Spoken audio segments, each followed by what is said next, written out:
Welcome, Kim.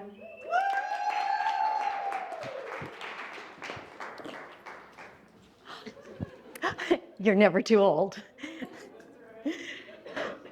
You've just got to ignite the light and let it shine.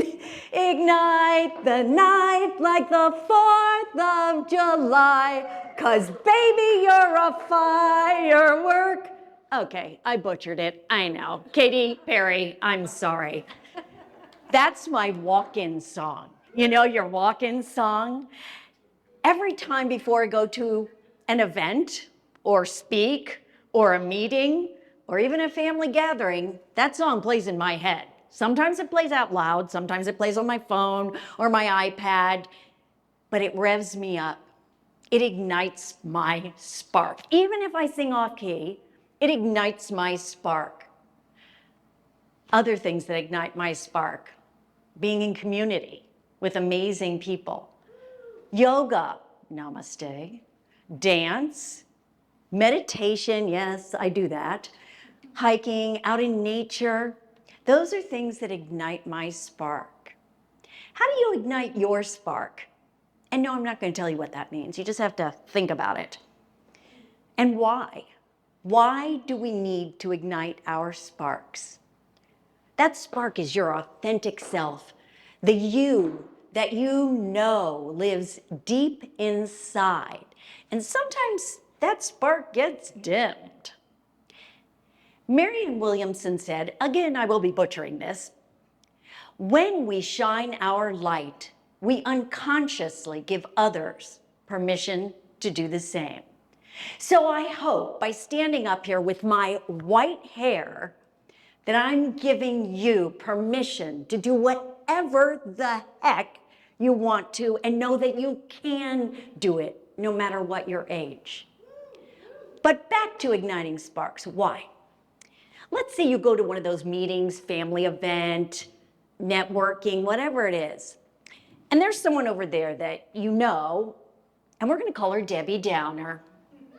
So you go over to Debbie and you say, "How are you, Debbie?" And she says, "My back hurts.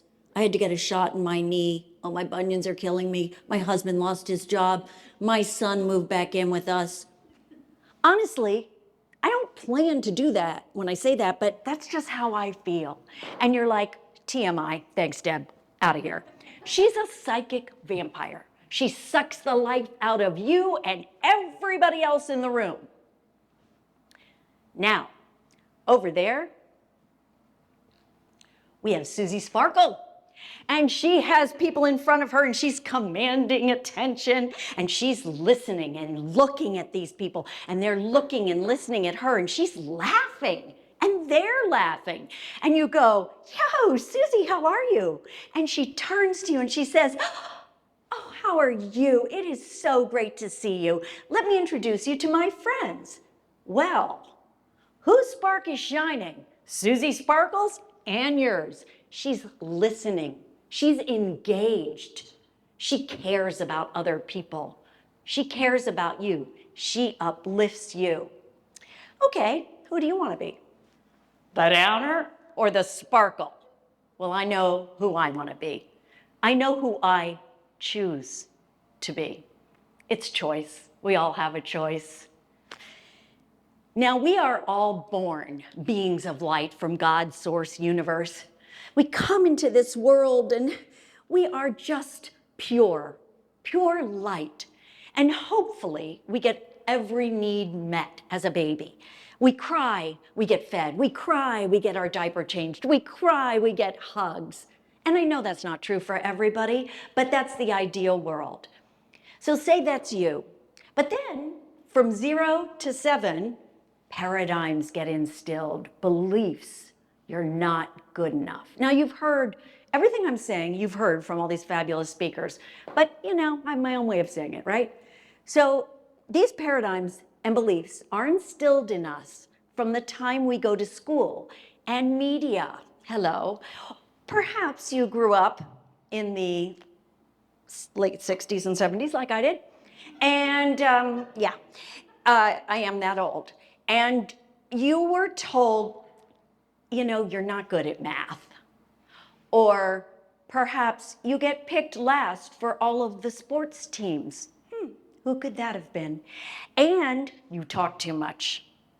So, what happens? You kind of like start wearing these things like a negative cloak, basically. I'm going to give you an example of when my light first got dimmed that I can recall.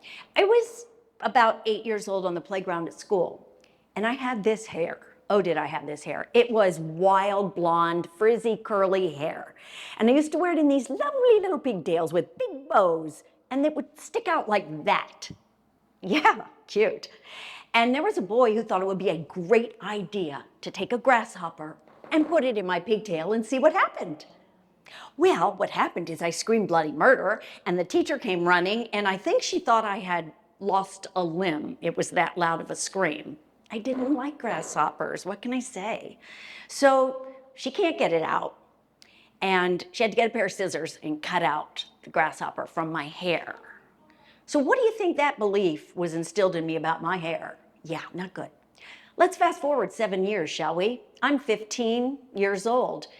And I went to an all-girls school because I'm so prim and proper. And the boys' school, one of the boys from the boys' school had a pool party. This was Miami Beach, Florida, which is why I have so many things burned off my face. But we're at this pool party, and a garbage can full of sodas and waters spills out over the pool deck. And the guy whose house we were having the party at looks at me and goes, "Oh, that's okay. We'll just turn Kim upside down and use her hair as a mop." Okay, hair bad, 8 years old. Hair 15, not good. Who's gonna love me? I have ugly hair. I'm 68 years old, and I remember those stories and those incidents as clearly as if it happened last week. Now, I have worked hard to get rid of those narratives, and I had fabulous parents who told me I was beautiful no matter what. They told me I could achieve or do anything. I was one of the lucky ones. I had support. We don't always have that support, right? So we have to lean on ourselves a lot. We have to learn how to pick ourselves up. So over the years where I have touched thousands of women with my words, and I mean thousands because I didn't specifically work with thousands of women, but over my years in my jobs and my careers, I have spoken in front of thousands of women. And I did not go to college to be a spark igniter. This is something I learned on my own. When I worked at Glamour magazine, we traveled the country bringing the pages of the magazine to life in front of hundreds, 500 women at each department store and mall. And during the fashion shows, we would bring people up to get a mini makeover. This was my first experience with transformation. I saw these women transform. We zhuzhed their hair, well, a hairstylist did, put on a little makeup, and I would accessorize them on stage. These women stood up taller. They felt great about themselves because we cared about them. All it takes is care. You have to care about someone. So I did that, and then I turned 30 in New York City, and I wasn't married. My parents had both passed away. I found out I was adopted. Oh, that's a whole other story. Not for today. We're talking about, well, makeovers. So I decided to take a risk, and I stepped out of my comfort zone. Take note of that. And I left all my friends from college and graduate school, had no family, all of them in New York City, and I moved to San Francisco. I followed my intuition. My intuition led me to San Francisco, and I took a leap of faith. I just went, okay, because you know what happens? I'm gonna bring up that M word again, magic. Magic happens when you step outside of your comfort zone. So I stepped outside of my comfort zone and flew to San Francisco. All the stuff that was my parents, I brought with me. And 6 months later, I met the man who has been my husband for 35 years. And why my friend Patty is here, because her husband and my husband went to college together. It pays off when you take a risk and step outside of your comfort zone. I then became the fashion director at Saks Fifth Avenue in Palo Alto and worked with hundreds and hundreds more of non-professional models, having them walk on a runway. Again, I saw transformation. Some of these people did not want to be on a runway, but they did it because their kids were in it. These were fundraisers. So I worked with them. I didn't realize I was coaching them. You know, this is something I didn't know till later, that I was coaching them because I cared about each of them. I put them in clothes that really emphasized their beauty, because everyone is beautiful. They got their hair, they got their makeup done. They strutted down the runway, and boy, did I see a transformation. I'm like, wow, women really do transform. Then I worked with the women from Catherine Center, where the women who had previously been in prison. I did this fashion show for 6 years as a fundraiser. I was passionate about helping these women. So I came up with, what's my skill set? Oh, I can produce a fashion show. So let's use fashions from the St. Vincent de Paul Society store and $10 items. You know, I created this huge fashion show with these women who had been sex workers, addicts, thieves. I mean, they were the lowest of the low. Their self-esteem way down. And I wanted to help them just because I like happy people, okay? I like people to be joyful. I mean, I really do. That's why I started Ignite Your Spark. So I worked with these women, and for months before the fashion show, I know I'm talking a lot about me, aren't I? Well, that's what you get to do when you're 68. And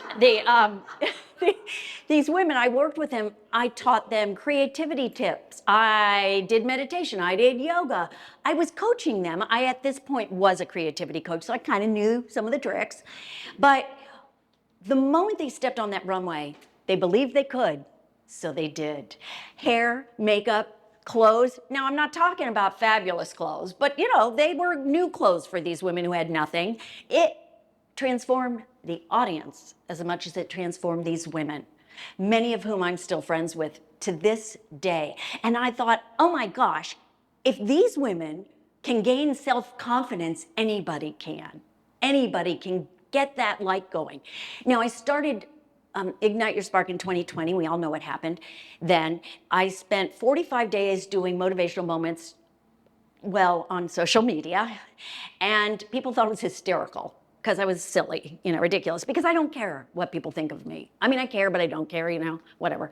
And I then made that a class, Ignite Your Spark, on that thing called Zoom. Remember, we kind of started that. I mean, it had been around, but we started looking at squares.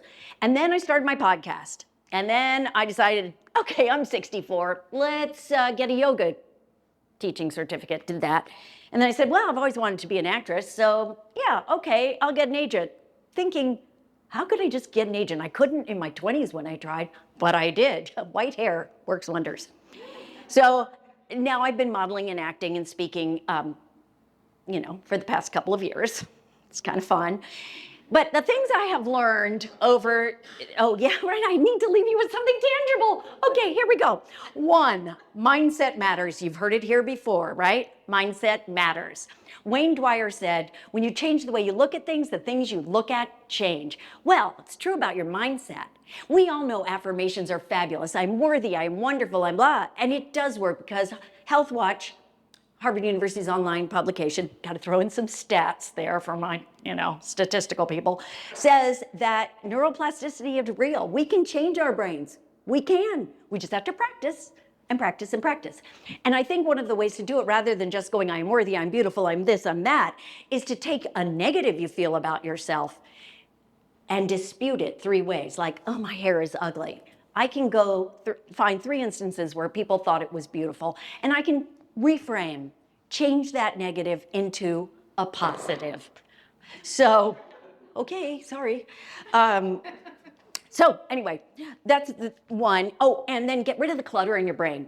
Clear the clutter is part of that. You know, the negative thinking, like, or the negative self-talk. You spill something, you send an email you shouldn't have, you go, oh my God, I'm such an idiot. How does that land in your body, you somatic people? It feels horrible. Instead of saying, well, so what, now what? You wouldn't treat a 3-year-old like you would treat yourself. Clear the clutter, speak kindly to yourself. And then take a risk. Jump on the other side of fear. Step outside your comfort zone, because magic happens. And 3, Be creative. Use the right side of your brain more than the left. Yes, more. I'm going to say more because we need that. The world needs us right now to be creative. I want you to go on a walk and walk backwards, or go on a walk and find the color red and find all the red things out there, or color with your non-dominant hand. Step outside of your comfort zone and be creative. I'm over, so I'm going to end you with this. End you with this? Leave you with this. Shine with all the brilliance that is you. Unleash your magnificence. Let it shine through.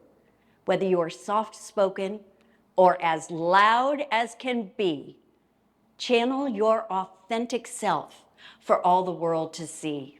For then, and only then, will your true self shine your light, and your impact on earth will bring all delight. Shine on.